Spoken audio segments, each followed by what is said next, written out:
Welcome to Around the Kinky Campfire podcast. This is your host, the Cuddle Gigolo, aka El Comidon, aka Mango Boogies, but also known officially as HH Julius, your entertainment creative. I'm here with Miss Rue, our education guru, and our goal in this podcast is to destigmatize the taboo topics of kink, non-monogamy, and BDSM. We like to educate through awareness and with our experiences, and we are not certified professionals as of yet. So our non-judgmental topics, with a dash of facts, are to be taken mostly as entertainment and with, some slice of life anecdotal stories. Your opinions, lifestyles, and or way of thinking may not be in alignment with ours, but your opinion, lifestyle, way of thinking is also okay as well. And the fact that you have an opinion is valid. We're not here to change your minds. We are here just to provide a different point of view. Please join us every second and fourth Thursdays of every month, and our episodes are uploaded to all major platforms: Spotify, iTunes, Amazon Music, etc., etc. Please look forward to this coming episode, as it will start shortly, and make sure to especially pay attention to our ASR Minute, which will start very soon.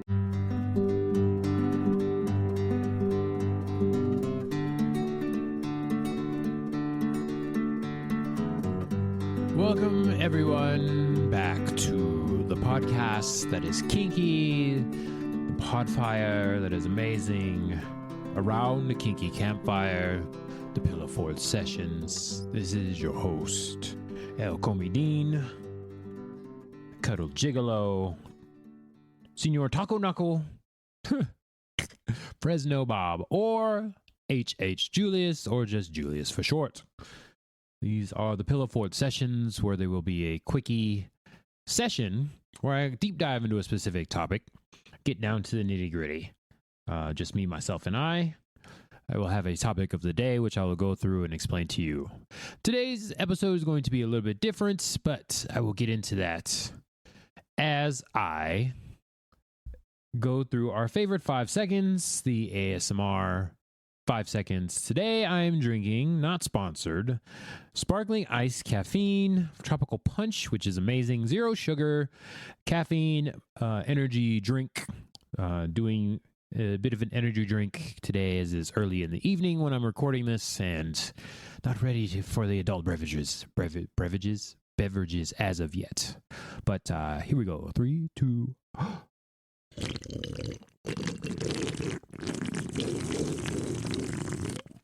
I think I made it a whole 5 seconds there. Okay. Let's get into this, because it'll be a little bit different. Not really a specific topic per se. I am just going to talk about random topics over the year. I want to talk about trying to get more episodes weekly instead of every other week, just to see how that goes, and then go from here. So this will come out the day after 9/11. It's been so many years now. 23 to be exact. But yeah, the 12th of September. I don't know about y'all. There's been a lot of rain in our area. Just raining like crazy. So just want to go over the year so far, just so y'all know. I don't know if you guys really want to hear any of this, but I got stuff to say. Okay?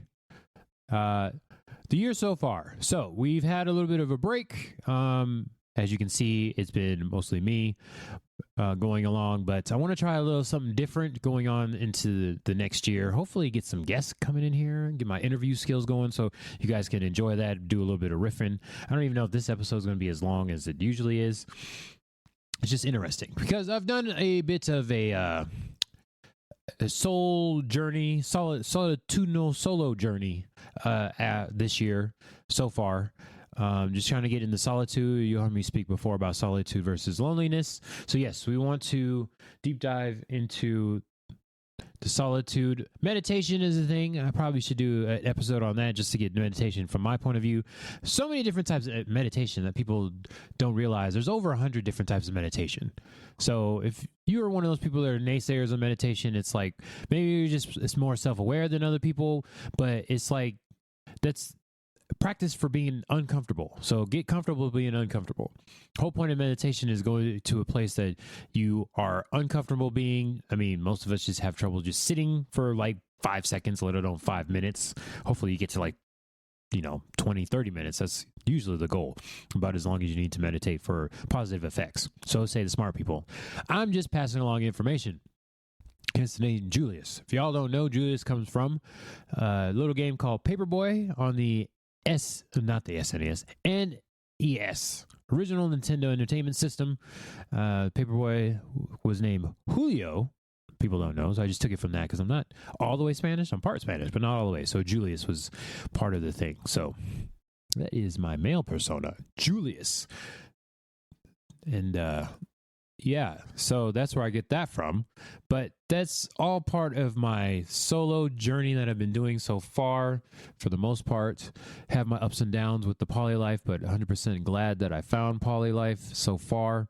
Learning new things, trying to develop better habits, learning from before and past mistakes. Basically, when you're... Man, how do I put this concisely? When you're going to meet somebody new, there's different things going on. And a lot of people assume that they're going to meet somebody, the male, female, or other, however you define yourself. It's usually an expectation that the person you're going to meet is already perfect. And it's like, no, that's not how it works. You got to calibrate when you meet new people. I see a lot of people on podcasts or whatever, and these are smart people saying this, okay? People have this false expectation going in, and we talked about this before many times on this podcast. Expectations are terrible for the most part. So when you're meeting somebody new, they're not going to be perfect. You got to calibrate when you meet that new person, and then they got to, work with you. And the whole goal of it is to find somebody that pulls up with your weirdness. And a lot of times people have expectations going into relationships, and it's like, they can't be that weird, or all these kind of different judgments going on with somebody just a little bit different than you. It's like, no, that's not how that works. That's not what you should be doing when you get to know somebody for the first time. And me, being polyamorous, usually happens a few times a year, and there's different expectations going in. And I had a whole different viewpoint on polyamory when I first got into it. Like, everybody had to be a girlfriend, them friend. I'm coining the term them friend. Everybody had to be a them friend at some point in time. But being new to relationship anarchy at that point in time, and you guys just heard recently in my episode me talking about relationship anarchy. When I first came across it, it didn't really make too much sense to me, and there was a lot of trial and error when I got into it and finally realized what was going on with the relationship anarchy. And it was like, oh, this is how this should go. There should be no expectations. Like I said in that episode, no expectations. And over the past year or so, I've been working on personal standings, and then also relationship standings, and taking more metrics. I cannot stress the need for metrics. Take note, do self-awareness training. If you don't know how you feel, this is my personal judgment, if you don't know how you feel at a given certain time with a specific situation, you can't vocalize your feelings, then that's a deficit you have. You should really work on those kind of skills when it comes to that. Will help you greatly in life. I'm not saying everybody needs to, but yeah, I'm telling you right now, there's not a negative in knowing that. So at any point when you know how you're feeling in certain situation, you can vocalize that. It's just gonna be a net positive in general. So I'm just letting you know that's how I feel about the whole thing. And I know for myself, I've tested that myself, and it has proven to be true time and time again. Knowing how you're feeling and taking note of your self-awareness and mental state and all that in any given situation is very helpful for mental stability. And also social relationship, it's like interacting with other people. There we go, that's better words. So as far as that's concerned, I've been taking the time to do that myself and taking stock in the different relationships that I have, that, hey, not everybody is going to be like a super serious, doing solo poly, expect anybody to be like a nesting partner, but I'm not against it. Let's just say that I am solo poly, but I'm not against having kids and marriage and living with somebody and sharing finances and all that. I just have not had the desire. I don't even know what to call it. There's not been an external motivation for me to do that. I feel, it's in the realm of ghosts and aliens and religion. It's like, show me proof and I'll believe it. I'm not against it. I'm not an atheist when it comes to that type of thing. I'm not against it. I am fully agnostic. I'm outcome agnostic, all the different agnostics. So take time to take time for yourself. Take time to take time for yourself. I said that correctly. Take stock of what you're going through and make a note of it. Metrics. Take notes. Writing, as they say, is a good form of taking notes for one, and also getting the truth out of you. I mean, it's been proven. Don't take my word for it. Go look it up for yourself. Good Lord, why are you listening to me in the first place?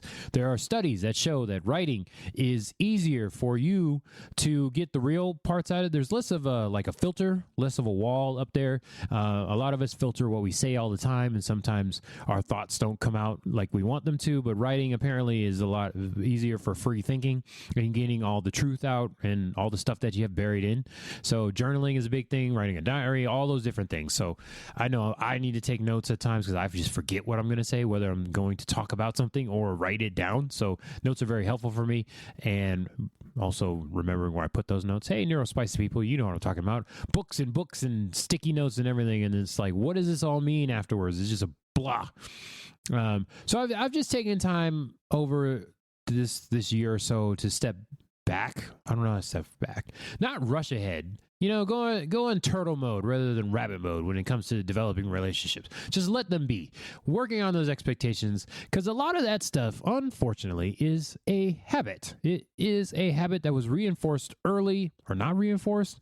I didn't really get relationship training growing up, so it kind of sucks. So I know my mental state and what relationships look like to me was very much like a TV, a sitcom. So it was like, oh, you're supposed to joke with your partner, mess with your partner, crack jokes with your partner. It's like, no, actually, I probably should not be doing that.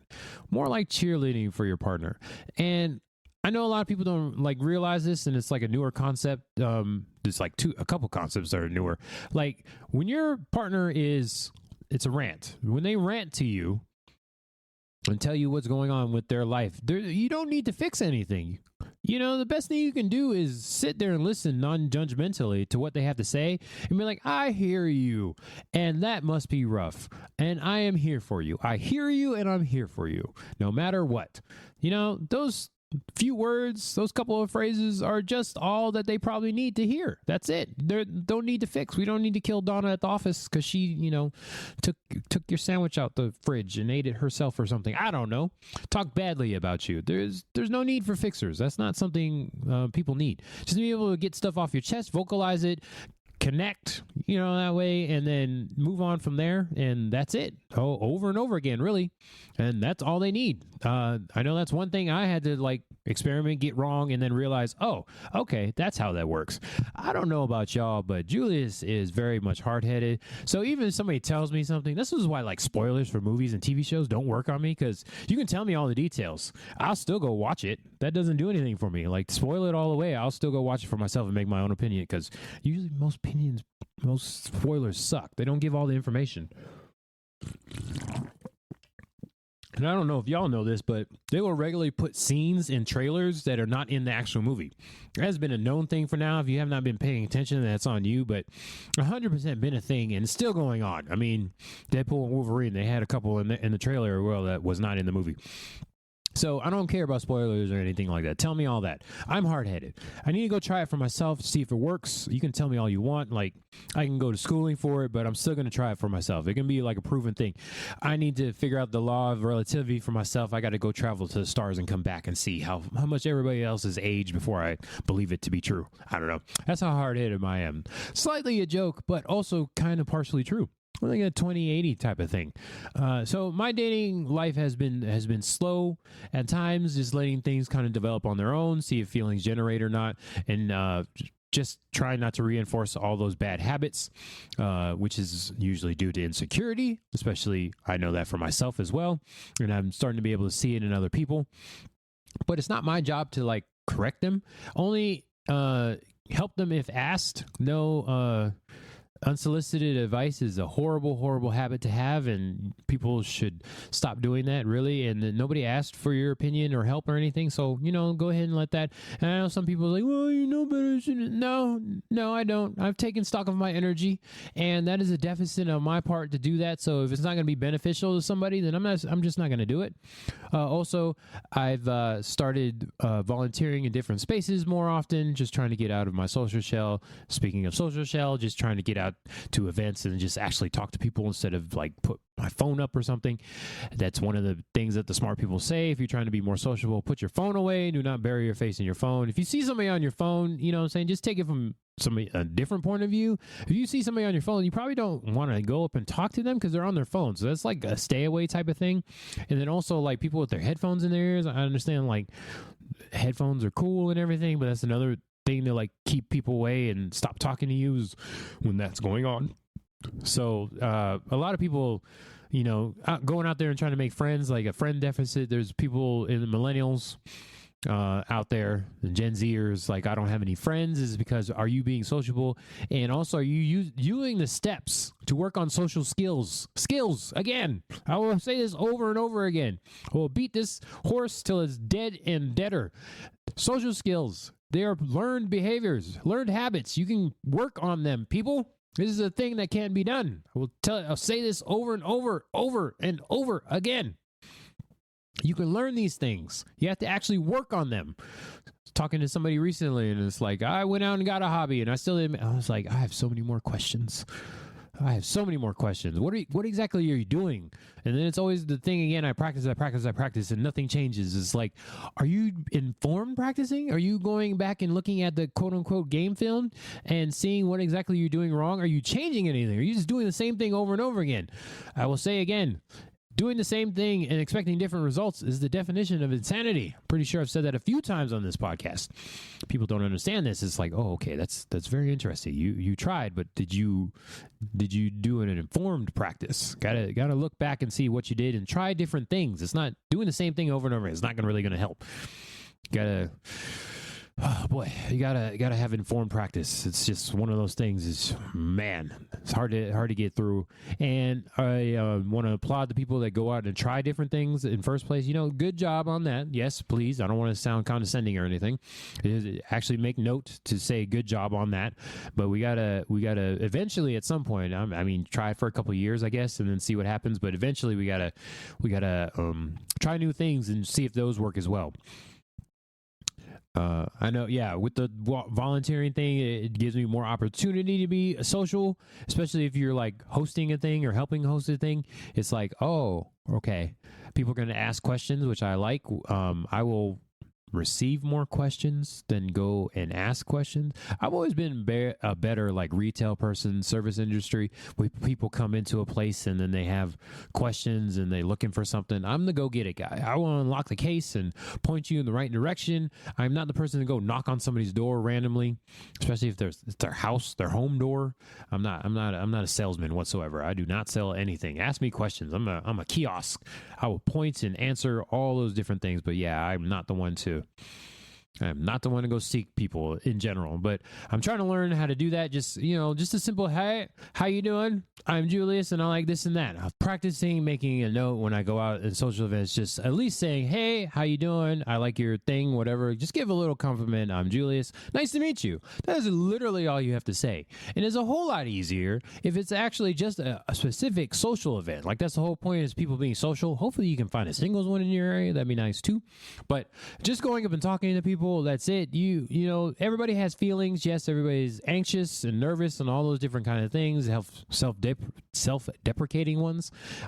We all have those. I don't want to like gloss it over. Those are feelings you have, but working on habits and developing skills, we still do the thing even though we feel bad. So if you're out anyways, might as well make a little progress. At least talk to one random person you did not know. Hopefully, bartenders and stuff, bar staff kind of count, but not really. You really want to talk to a random person, if at all possible. Just say hi. Whether they like shrug you off or not, at least you did something. congratulations. So that's what I've been working on, specifically social skills. I did not realize how bad socially I had regressed over the years. I would like to blame it on the I can't blame it on relationships. That's me being lazy when in relationships. It's like I have multiple partners. I don't have to talk to anybody, but it's like, ooh, goodness, that's terrible. We should work on that. And it's something I do want to work on. So I know it's like common for people to run away from being uncomfortable, but specifically working on habits, you're going to have to learn to be uncomfortable. And that's what I've been having to do over the last year or so.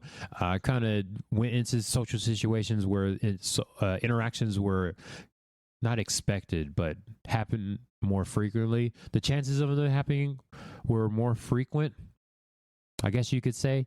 In forced social interactions, people had to ask me questions because I was in a place of authority, quote unquote authority, but they had to talk to me and stuff like that. So I've learned also that I'm more externally motivated when it comes to certain things. Oh goodness, that was a hard one to come to realization with. It's like, oh God, I have very little internal motivation. I know for me, especially with like dieting or even exercise, it's like I don't care as much, but it's like an external. It was almost an internal, external motivation. My knees were hurting because I was so overweight, and it's like, oh God, I need to quit this. So let me just go ahead and lose some of the weight, because yeah, that was tough.